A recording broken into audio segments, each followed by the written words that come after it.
पश्चिम बंगाल में हाल ही में हुए विधानसभा चुनाव के बाद टीएमसी में बड़ी टूट देखी गई।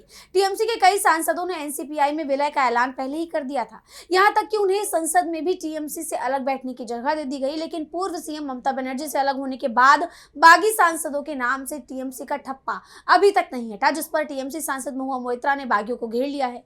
तो क्या है पूरी खबर, जानेंगे इस रिपोर्ट में। संसद का मॉनसून सत्र जारी है, जहां तमाम मुद्दों पर सत्ता पक्ष और विपक्ष चर्चा कर रहे हैं, अपनी बात रख रहे हैं। इसी कड़ी में टीएमसी के बागी सांसद भी सदन की कार्रवाई में हिस्सा ले रहे हैं, लेकिन अब भी टीएमसी के बागी सांसदों के नाम के आगे टीएमसी ही लिखा हुआ है, जिस पर टीएमसी सांसद महुआ मोइत्रा ने मोर्चा खोल दिया है। एनडीए को समर्थन दे चुके और एनसीपीआई में विलय का ऐलान कर चुके टीएमसी के बागी सांसदों के आगे अब भी लोकसभा कार्रवाई के लाइव टेलीकास्ट में टीएमसी लिखे जाने पर महुआ मोइत्रा ने बड़ा हमला बोला। उन्होंने कहा कि कम से कम गद्दारी वाला ठप्पा तो हटवा लेते।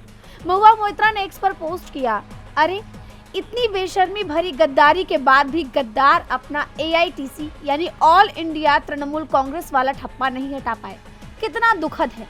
कम से कम बीजेपी की बी टीम तो कहलवा लो, जब तक किसी गैर मान्यता प्राप्त पार्टी के साथ अपने मशहूर विलय का इंतजार कर रहे हो।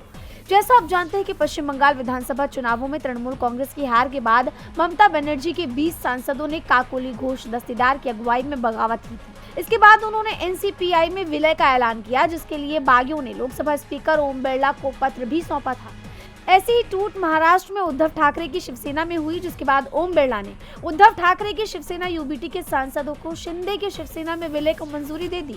लेकिन टीएमसी के बागियों का एनसीपीआई में विलय अब भी अटका हुआ है और यही वजह है कि ओम बिरला ने उन्हें अलग बैठने की जगह तो दे दी, लेकिन अब भी उनके नाम के आगे ऑल इंडिया तृणमूल कांग्रेस ही लिखा जा रहा है, जिस पर अब ममता गुट के सांसद हमलावर हो गए हैं। और इसी कड़ी में महुआ मोइत्रा ने यह हमला बोला है।